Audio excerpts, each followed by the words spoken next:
We're at 4 minutes, everyone. 4-minute warning.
And tell, but I've been seen with her out. I've never been with anything less than a 9. So fine, I've been on fire with Sally Fields, going fast with a girl named Bo. Somehow I just don't end up as mine. It's a death-defying life I lead. I take my chances. I've died for a living in the movies and TV. The hardest thing I ever do is watch my leading ladies. Some of the guy want them better to my knee. I'm my fall from a tall building. I'm my roll a brand new car. 2 minutes, everyone. 2 minutes. 2 minutes.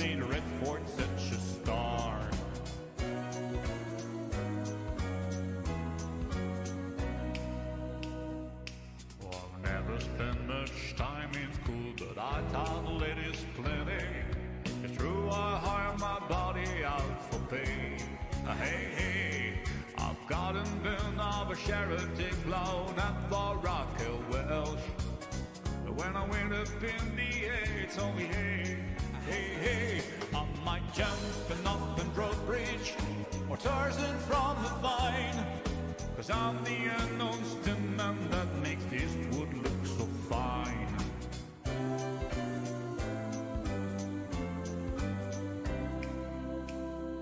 They will never make me president, but I got the best first ladies. Some days I got and as far as I'm not sure, but I've got all 3, so we're good. We're good. A morning dive with Jackie Smith, I crash in the night with Cheryl. But in the end, they never stay with me. Oh, I'm not far from a tall building, so Burt Reynolds don't get hurt. I might leap a mighty canyon, so he can kiss and flirt.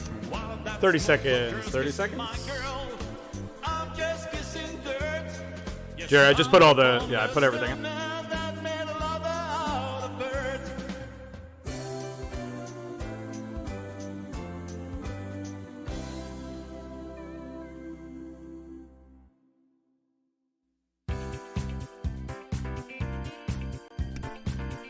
All right, Cherry, if you're all set, you are going live in 10, 9, 8, 7, 6, 5, 4, 3, and you are live. Have a good panel. Welcome, everyone, to Wizard World Virtual Experiences. I'm Jerry Milani, and this is one of my favorite shows from the 80s, and I'm guessing if you're watching today, it's probably yours too. The Fall Guy. We're going to have 3 of the stars joining us in just a couple of minutes. I just want to remind everyone, tomorrow at 1 o'clock Eastern Time, we have the stars from Blue Mountain State television show. If you enjoyed that show, that'll be tomorrow at 1 o'clock. Thursday at 9 o'clock Eastern, we have Whiz Quiz, that fun, nerdy trivia with Mike G Does Things from Wizard World. Next Saturday, 4 o'clock, it's Barry Williams from the Brady Bunch right here at Wizard World Virtual Experiences. Next Sunday, we have a doubleheader, 1 o'clock Eastern, it's Doctor Who, and 4 o'clock Eastern, it's Rogue One. So a nice variety of things coming up over the next week here. Whether you're watching on Twitch or Facebook or YouTube, go into that chat room and go ahead and ask the questions that you've always wanted to ask these 3 stars. And we're going to get to as many of those as we can in the next 45 minutes or so. It's going to be a great time. But if you want a little bit more than this free Q&A can give you, we've got autographs, recorded videos, and those live one-on-one video chats that are available. If you go to wizardworldvirtual.com, it has the schedule for all of our upcoming events, as well as how you can purchase those autographs, recorded videos, and one-on-one live chats. Those will be on Wednesday evening for Lee Majors and next Saturday at 1 o'clock for Doug and for Heather. That's wizardworldvirtual.com. Also, wizardworldvault.com has 20 plus years of the best pop culture memorabilia. We've culled those from everything we've done at our shows and more over those last 20 plus years. Go to Wizard World Vault to bring pop culture home. Once again, go into that Twitch, Facebook, or YouTube, wherever you're watching this today. If you're watching us live, and put in your best questions. We'll get to as many of those as we can. We've already got people from where? Chicago, from Alabama, from Massachusetts, Ohio, Pennsylvania, Italy, Canada, New York City, England, Germany, Illinois, Belfast, Ontario. You kidding me? Everywhere across the world, we have people already tuned in watching this. So it's going to be a great time with one of our favorite shows from the 80s. First, he starred in The Big Valley in The Virginian, later The $6 Million Man, of course, among many TV and film credits, over 100 of those, nearly 60-year career in Hollywood. And he has a sneaky great performance in Ash versus Evil Dead. We had Bruce Campbell on a couple days ago talking about that. Of course, Colt Seavers in The Fall Guy. Here is the legendary Lee Majors. Hey, how are you, Jerry? Lee, we can't get away from you. We had $6 Million Man you were on, and then the other day we had Ash versus Evil Dead. We were talking about you then, and here you are again. Welcome back. Thank you. We'll probably have to do a Big Valley sooner or later. It's great to see. Well, yeah, we're going to get through them all. If I have any say, we're going to get through every one of them. Thanks. Also, he appeared in every episode of The Fall Guy as Colt's sidekick, Howie Munson.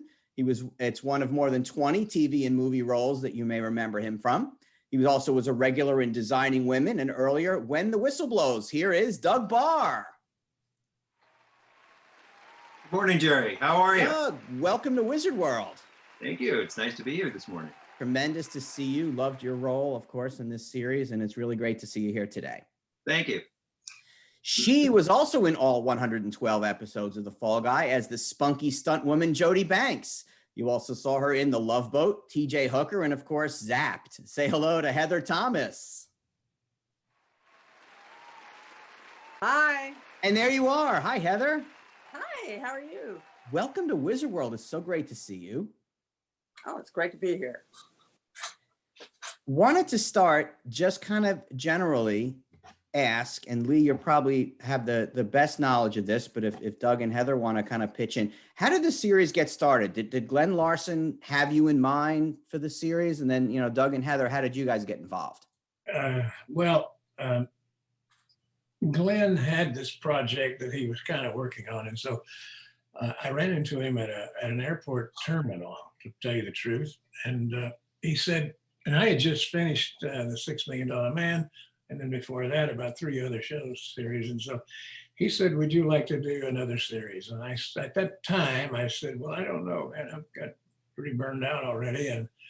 But I said, what do you got? He said, well, it's a stuntman who moonlights as a bounty hunter. I said, sounds good. All right, we'll do it. And that was about it, in an airport terminal. And then a few months later, he called and we went over to his house. He has a house in Hawaii that he would do all his writing. And I think we had a pretty good idea of who was going to play Jody. So Heather joined us over there as Glenn was still doctoring the script. I think we probably both picked our names at that time. I said, I like Colt. How about you, Heather? Did you like Jody? I had no say in it whatsoever. I was just Anyway, happy. let me tell you another thing. Glenn Larson, my golly, I mean, when he asks you to do something, here's a man, by the way, he passed a couple of years back at age 77. Yeah. He did Magnum PI, he did Battlestar Galactica, Quincy, Knight Rider, McCloud, Takes a Thief. And I mean, he's had so much success. I mean, to say no to Glenn would be kind of stupid if you want to work in this business. So that's how we kind of got it started. And of course, the role of Jody, that was pretty easy. I mean, we needed a beautiful lady, and as you know, somebody coming through the bat wing doors in the title, that she gained a pretty big fan group there, and a lot of people tuned in the show for her. Then of course Doug Barr was cast as Howie. And I know he didn't like that name probably, but it had to be, he was kind of like a Harvard graduate or something, you know, Ivy League kind of guy. And he would dress that way also. And I know he had to, like, you know, he's a pretty physical guy anyway, but he had to calm himself down, you know, for this character to make him just right. And I just think we couldn't have picked a better guy. Doug Barr and Heather Thomas, they were great. And they added tremendous value to that show. Hey, Doug, tell us a little bit about how you kind of played that role. I know in one, I got all excited because I went to school at Fordham, and in one of your things, you said you studied psychology at Fordham. So that got me very excited. Yeah, and I didn't really study psychology at Fordham, but I did study in other places, and ultimately got this role in the old-fashioned way. I'd been doing a series, When the Whistle Blows, at Universal, which tanked after a year or so, and I auditioned, got the call for an audition to go in, and it was Lee and Glenn, and they couldn't have been nicer. It couldn't have been more fun, more relaxed. It was really the ideal audition. You don't get very many of those in the film business, and you know, read some lines with it and with Lee, and what do you know, I got the job, and away we went. It was an interesting role because it required a little bit of nuance, which I wasn't very good at the nuance part of it, but nonetheless, I was supposed to be a guy who was not stupid but naive, so heavily educated, but at the same time naive. And so I didn't know anything about the things we were doing. Stunts, thought I was going to become his manager, and I ended up becoming a stunt assistant and a stuntman too. And I also didn't know anything about bounty hunting. So this was an interesting experience for a young guy right out of college trying to make his mark in Hollywood. And so that's what the role was. And sometimes succeeded, I suppose, and sometimes failed, but managed to get through 112 episodes of it anyway. So that was a question that Jeannie Four had on how you all got involved with the series. It was great. And also had a question from Wayne Jones. And the reason he asked this is because we didn't all hear it here, but we actually played the theme song as we were heading into this. So Lee, Wayne Jones want to know who's singing the theme song. And of course, we know who sang the theme song. Lee, talk about the theme song and kind of how that got going and how you got your singing on for that. Well, I did it reluctantly, to tell you the truth, because I didn't, you know, I never thought of myself even singing anything, especially on record. But knowing that it's all the lyrics are about Colt Seavers, the stunt guy, himself. So, and it probably, they kept saying, it makes more sense if you do it.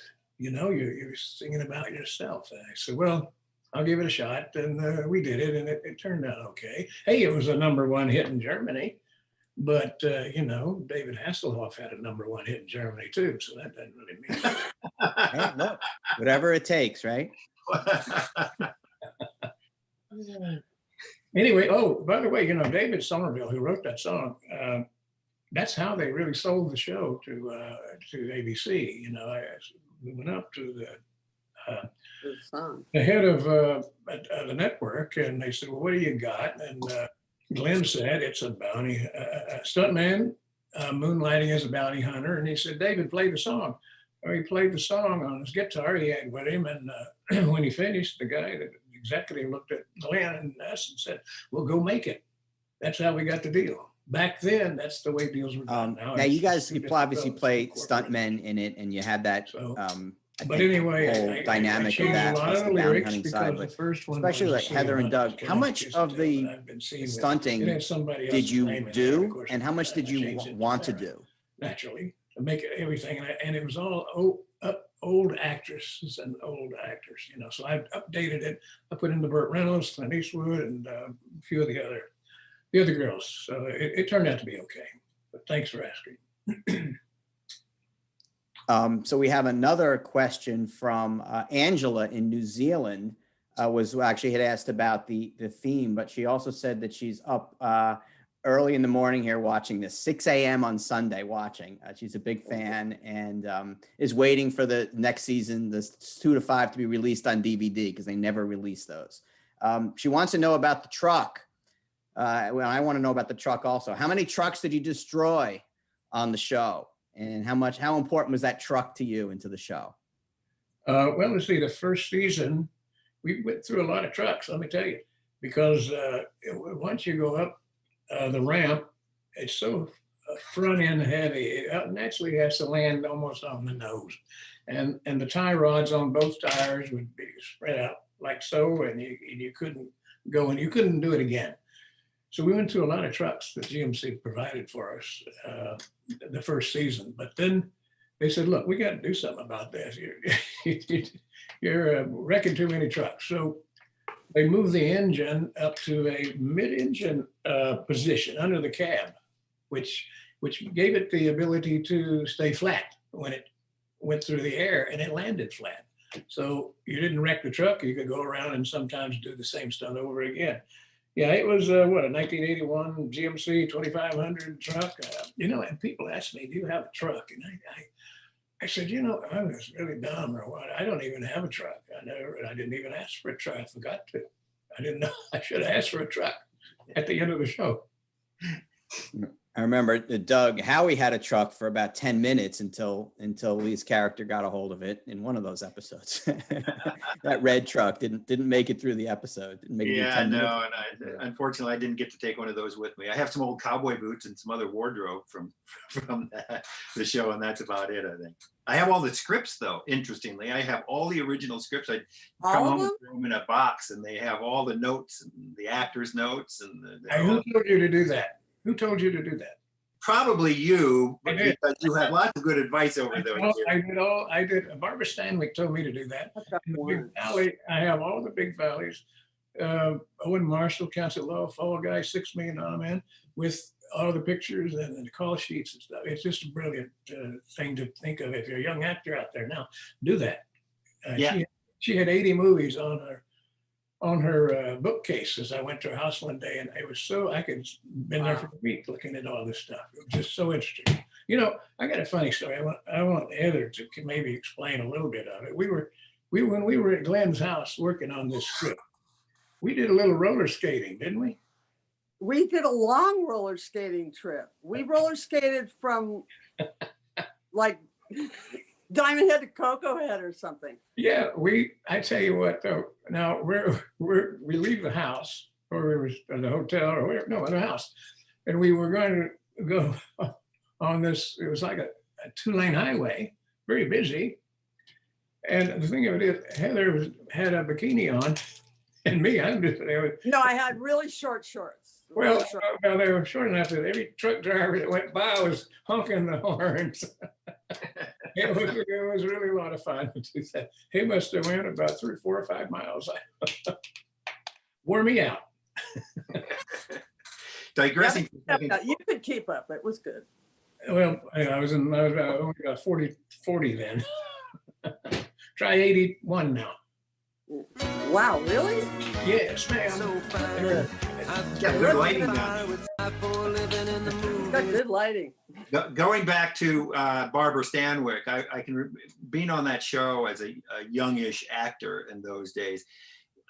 It was a particularly great place, and I think, Heather, you probably found the same thing. It was a particularly great spot to learn the ropes of filmmaking. Yes.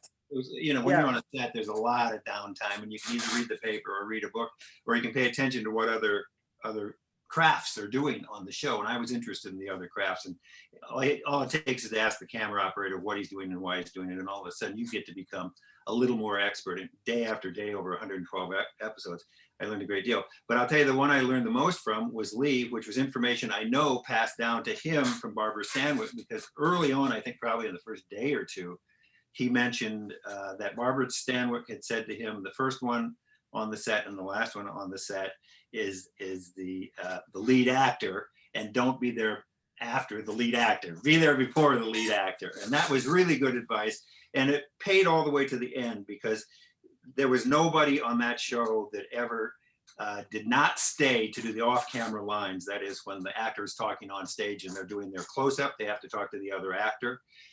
Lee, based on Barbara Stanwyck, I'm sure, insisted that everybody stay, even if the clock had run out on your time, even if you were supposedly in overtime, you just didn't ask for the overtime. You would stay there and you'd read the off-camera lines, and even if they were a day player and they had one line, they needed more than anybody. So it was incredible generosity, and a very good lesson to learn about what it takes to be not just a talented actor, but a good actor. Thank you, Doug. That's very kind of you.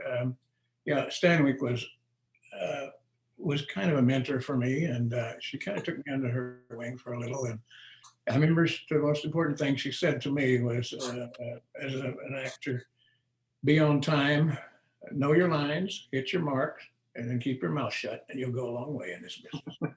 Just about a lot of that is true. I got to say I admire Doug quite a bit, because he went on to direct. And I think he picked up a lot being on a show 5 years, and he hung around the camera, and he learned a lot. And that's how you go from one part of the business to another. And he became out and did a really good director. Thank you. Do you remember Benny Coleman? Yes, Benny Coleman was the DP. Yeah. I learned a lot about how to light a show and how to direct the camera operators, but also a lot of Yiddish from Benny. He was a classic old timer, and it was so much fun to hear those guys talk to each other. The guys who He taught me how to get rid of a hangover. That's something you should write down and market. Don't give that away for free here. Yeah.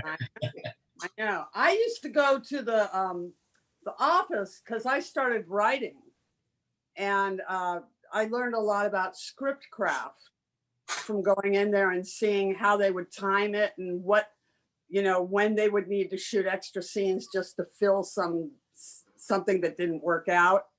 And I would see how fast Glenn wrote. It freaked me out.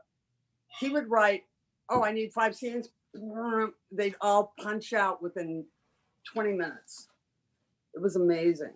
He was like a machine. Lucas Hannon, a viewer, has a great question. Wanted to know who some of your favorite guest stars were. This show was replete with guest stars, and I have a couple others I want to talk about, but I want to just have each of you just kind of tell a story about your favorite guest star, and then we'll talk about some of the other ones that you guys don't bring up. Well, go ahead, Heather. Do you have somebody that you... I loved working with John Matuzak. I ended up doing a movie with him about 6 years later. It was the craziest movie of the week. But remember when we had John Matuzak on? Sure. Yeah, and you guys took me to your doctor. You were picking up medicine or something, but I was hanging out with you guys. He was the nicest man. It was really fun. And there was another guy who did all the jokes. Who was that?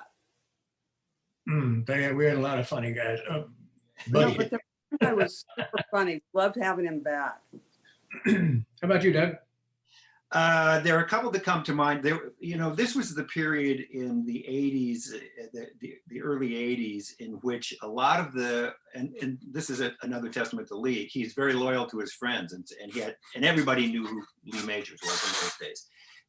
And so there were guest stars that came on that were from the old movies, the black and whites, the old television shows, and current shows as well during that period. So we got to work with, it's a library of brilliant actors from those earlier days. Everybody from, R.J. Jim Coburn, James Coburn, Richard Burton. Richard Burton, who I didn't get to do a scene with, which I regret to this day, but I got to know pretty well at dinners at your house. Lee, he wasn't drinking in those days. And in fact, he would tell stories of his days in the theater in London in his youth, and I'd go home to my little apartment and I'd record exactly what he had said to me so I'd get it right. And I still have that little disc with stories about his days on the stage. My favorite of all of them, I have to tell you though, was Roy Rogers. You know, I grew up watching Roy Oh, Rogers. He was yeah. my hero. There he is on screen right now. There you go. And often heroes don't live up to it in person as you get to meet celebrities and politicians and people around the world. And I'll tell you what, Roy Rogers lived up to it 100%. I got to sing Happy Trails to You with Dale Evans and Roy Rogers on camera in an episode, ride a horse across the plains with him. And it was just incredible for me. I remember, you know, when you're young and cute, men tell you the goofiest stuff. I remember he was driving me around in a buckboard for like an hour or 2 hours when we were shooting this thing. And they start to tell you stories. And when you're young, I don't know why. He told me the story of he was a yodeler in Long Beach and he ended up in a fight and bit this guy's thumb off. That's my Roy Rogers story. No one else has that Roy Rogers story but you. That's tremendous. Right. Yeah, They tell you this stuff that you know, some people don't always hear. the reason Roy Rogers was there is because when I was growing up back in Kentucky, in a little bitty town so small that all there was moonshining and coal mining. And I'd go to the matinee every Saturday for about 10, 15 cents and sit through 2 Westerns. And a lot of the time there was Roy Rogers and Gene Autry and all these old Western cowboys. And so I wanted Roy Rogers on the show, and we got him, and Dale Evans and the Sons of the Pioneer who came and sang on the show. It was just a great, I admired him, but we had a scene coming out of the saloon. We run out of the saloon and supposed to get on our horses and right after the bad guys. Now the bad guys were taking off in a Jeep, so it doesn't really figure. But anyway, we ran out and we got ready. I always, doing Big Valley, I always watched to make sure the other person got on his horse safely before you try to wheel your horse around, because if one horse moves, they all move. So we come running out, and I'm got my foot in the stirrup and swinging up, and I look over and Roy had missed the stirrup. So he said, cut. And so Roy looks at me and he said, I'm sorry, Lee. He said, I think my spring is sprung. But you know, he had those 2 big six shooters on each hip, which with leather holsters that were so heavy. And you know, at that time he was not a young fellow. You know, his career was pretty much over. And but anyway, the next time we did it, we got on, he got on, and we were riding out of town, as Doug would say. And I just thought I'd died and gone to heaven. I'm riding out of town with Roy Rogers. I look over, it's Roy Rogers, and we're chasing the bad guys. That was my Saturday matinee dream come true right there. Yeah, I'm with you. That was exactly the same feeling for me. Richard Burton, I had met in London when I was doing a film over there, and we became friends. And we got him to do this particular show on a train car, and I'm the bounty hunter, right? And I this girl that I'm trying to bring back, who had jumped bail, had escaped from me, and I'm trying to find where she is. So I'm knocking on train doors, and he opens the door, and I go, Richard Burton. I mean, it was a shock anyway. I mean, it was like, I'm thinking, here I'm doing a scene with Richard Burton. And we had a bunch of those scenes, because then I said, can I use your window? I climb out the train car so I can climb up on the top of the train. And then after we do some action up there, I come back through his window, and he's sitting there trying to read his script, and he's learning lines because he's on his way to do a movie somewhere. So anyway, another thing he did though, while he was there, I said, look, I have a little place at the beach. If you want to go out for the weekend, get away from the hotel room, you're welcome to it. So he said, good, yeah, I'll go. And so, because I had an apartment at Fox Lot, and I lived on the Fox Lot, as they could tell you. And so I would only go home on the weekends, but this weekend I didn't go home. And so, but after that weekend, he said, can I stay? I said, sure. Well, he ended up staying 2 weeks. at my place out there. I never got to see it. But anyway, that was just a short story because he did have Elizabeth Taylor out and his fiance at the time. And his fiance was cooking dinner for Richard and I and Elizabeth Taylor. And the fiance was so nervous, she burnt the bread. And I mean, it was just a funny story. I've been doing this. I've been working on a little book here lately, and it's taken a lot of time to do. But I'm going way back, and just mainly nice people and things like that. So I don't mean to take up all the time here. Go ahead. No, it's great. A couple of the other fans in the audience here asked similar questions. Simona Tassini was asking about the guest stars, and then specifically Linda from New Zealand was asking about Richard Burton. So you answered her question, which was great. Want to remind everyone, whether you're watching Twitch, Facebook, or YouTube, pop in your last couple of questions. We're gonna get to as many as we can in the next few minutes. But if you go to Wizard World Virtual, you'll have that opportunity to get the one-on-one live chats that we'll be doing with these folks. Lee will be on Wednesday.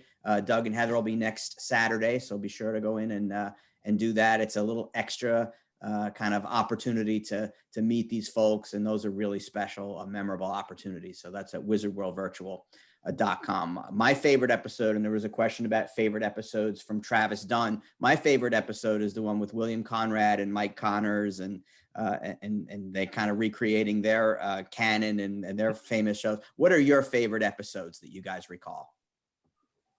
Let me just start with the only reason they're on there is that I tried to get all the old guys who had done series before and somehow it was fading out a little bit, and to bring them back because people still love the stars of some of those series, even though they're off the air now. And so I just thought it'd be great to bring a lot of those people back. And I try to use a lot of friends and a lot of people that I knew. And I know one little guy, Terry Kaiser, who's still my good friend today. He was Bernie in Weekend at Bernie's. Okay. And I remember this guy is really talented and he can do anything. And so Glenn hired this actor, supposed to be actor, but he was the owner of a restaurant. And and I think Glenn hired him because he'd always get the best table there. So he had this little scene to do at early in the morning, first scene up, and the man could not get one line out. And we tried for a half hour, and we could see this was going nowhere. So we said, okay, let's move on to who let the dog out. We said, let's move on to another scene, and then let me call my friend. And I called Terry Kaiser in the morning. He said, what? I said, yeah, come on, I need you. So he came in, got made up, looked at the lines, did the scene perfectly. He's still a great friend of mine today. Anyway. Doug, Heather, do you have favorite episodes that you recall? I like dressing up as a Navy nurse. Not I was so fond of dressing like a Navy nurse. I think, but it was hot nurse. As a Navy nurse was really, really a pleasure. That was really great stuff. I thought I looked terrible, but he really looked bad. We gave Navy nurses a bad reputation, probably to this day. And I got to appreciate women that walk in those high heels. Yeah, and new appreciation for women everywhere. We jumped off a bridge. We jumped off a bridge, exactly right. I think Heather did better as the nurse when you guys were on the boat. Yeah, Heather? Oh, they dressed me up like a porno nurse. Yeah. Most of my stuff is like porno. Yeah. But you sold a lot of posters. I sold a lot of posters, bought me a house, damn it. There you go. All right. You got a great sense of humor. You got a great sense of humor, Heather. You took all the jokes and everything through the 5 years and you hung in there and you just did a great job. I thank both of you for doing that. Oh. I second that for Heather. She, that was a guy's show. Everybody, all the stuntmen on there and all the crew guys and everybody, and Heather had to put up with all of us, and she did it with the best of humor always, always, always. Because you guys were sweet. I didn't take it personally. Now you can't even touch anybody. You can't touch someone without worrying if there's going to be a lawsuit. That's the sad thing. We had fun. We laughed a lot. Yeah. We laughed a Heather, lot. you got to kick ass a bunch of times on the show. Yes, you did. Yeah. Yes, I liked any time I wasn't in ice water. That was okay. They were all my favorite episodes. So Allison Hancock has a question along those lines. Did any of you get to do a lot of stunts? And was there a stunt that you wish you got to do on the show? You guys were stunt people, but you didn't get to do all your stunts. Were there some that you got to do? And I did a lot of my own roller derby because I could roller skate really well. So I got to train with the LA, what were they? The LA, who was the team? oh, yeah, Perez time of those old roller derby. Anyway, Other jolters and all of those. 2 days and the bank track. I was considering changing careers. I loved it. When they're, that's all stage 2. When you're blocking, they're holding on to your shorts. So when you're hitting somebody, they're holding on to your shorts so they're not going to really fall. Or when they fake break your back, it's kind of like wrestling. The Thunderbirds, the LA Thunderbirds. Yeah, I remember. That's right. Yeah.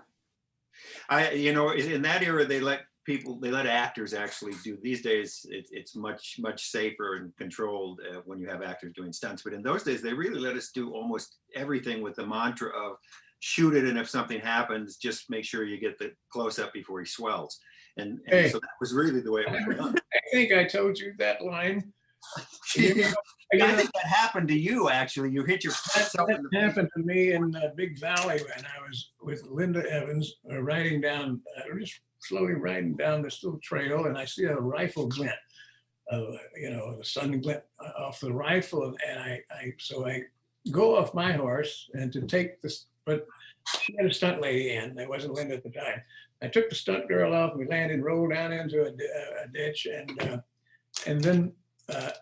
As I went to cover her, I was covering her because there was the director didn't say he was going to fire another shot, and he had a real gun. I mean, he had a real shot. He didn't tell us that, so it scared the heck out of Linda, and she jerked her head back and hit me right square in the nose. And it was about getting dark and trying to losing light. And I heard the director say, let's hurry and get as close up before it swells. That's where the line came from. There was a stunt that we did that almost went wrong, that probably would have barbecued all of us. You probably remember this, Lee. We were doing an episode in which Lee was driving the truck. We were up north of LA. Lee was driving the truck. Brianne Leary from Chips was in between us, and I was on the passenger side of it. And they put a metal tray in the bed of the truck and put rubber cement on that so that they could create an explosion in the back of the truck, because the bad guys came in another car beside us, threw a bomb into the back of the car, and it was supposed to explode. Lee had a button on the steering wheel that was going to make that happen, so he had to time it and drive. But unfortunately, there was a long wait between when they said that probably a camera battery went down or something. By the time they painted that on there and we started driving, and he actually pushed the button in the middle of the scene, the fumes from the rubber cement had built up, and when he pushed that button, there was a fireball that blew out the seal around the rear window behind our heads and filled the cab with black rubber smoke. And he kept driving, to his great credit. We got that shot, but he kept driving, and there was literally a fireball, and I know they thought we were all dead at the end of that thing, because apparently it was an enormous explosion.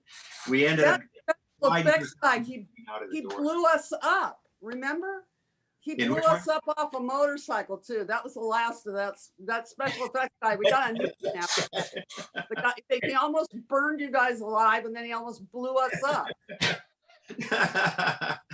Oh God! You guys blew up a lot of stuff, and none of it belonged to Colt. I mean, you'd borrow a boat and it would get blown up. You borrow a Winnebago, it got blown. I think everything you ever borrowed, Lee, as Colt, got blown up.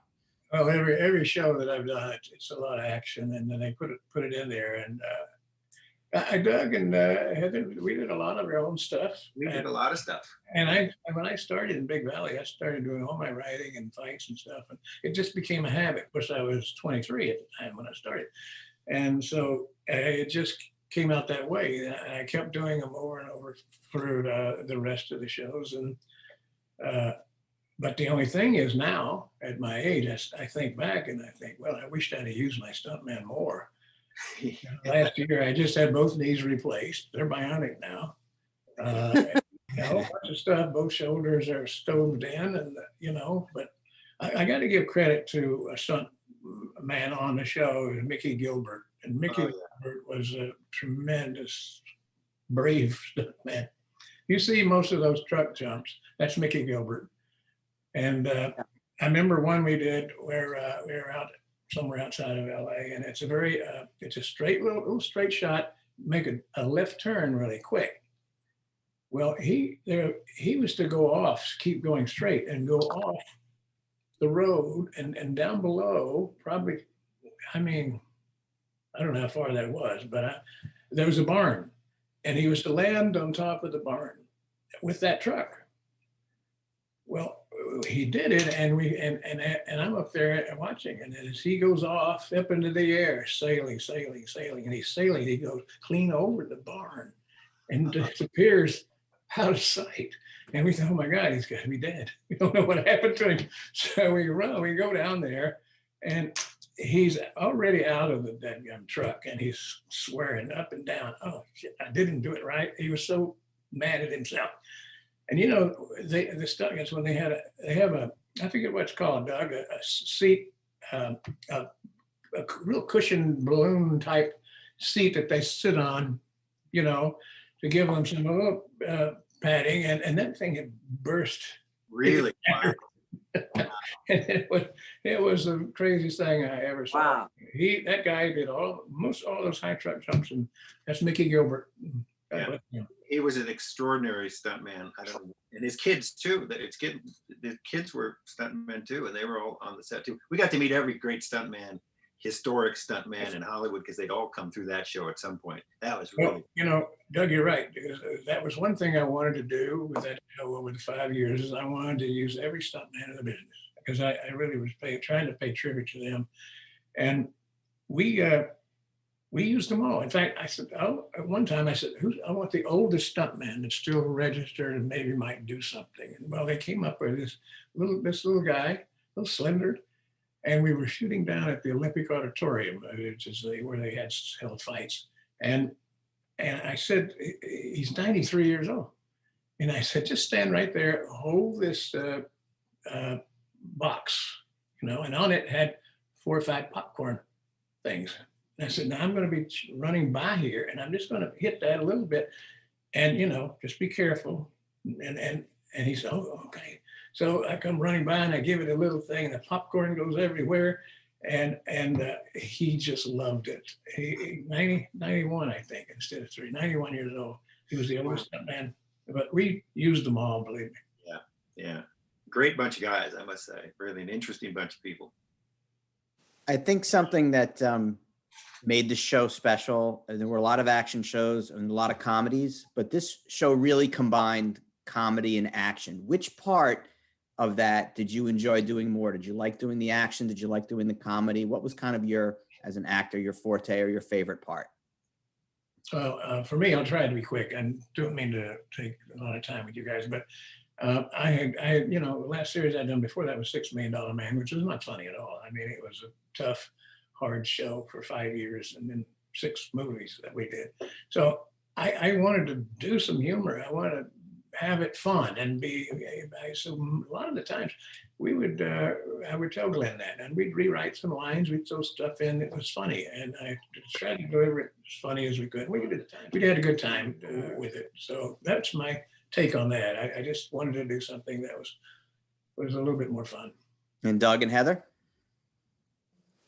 Comedy,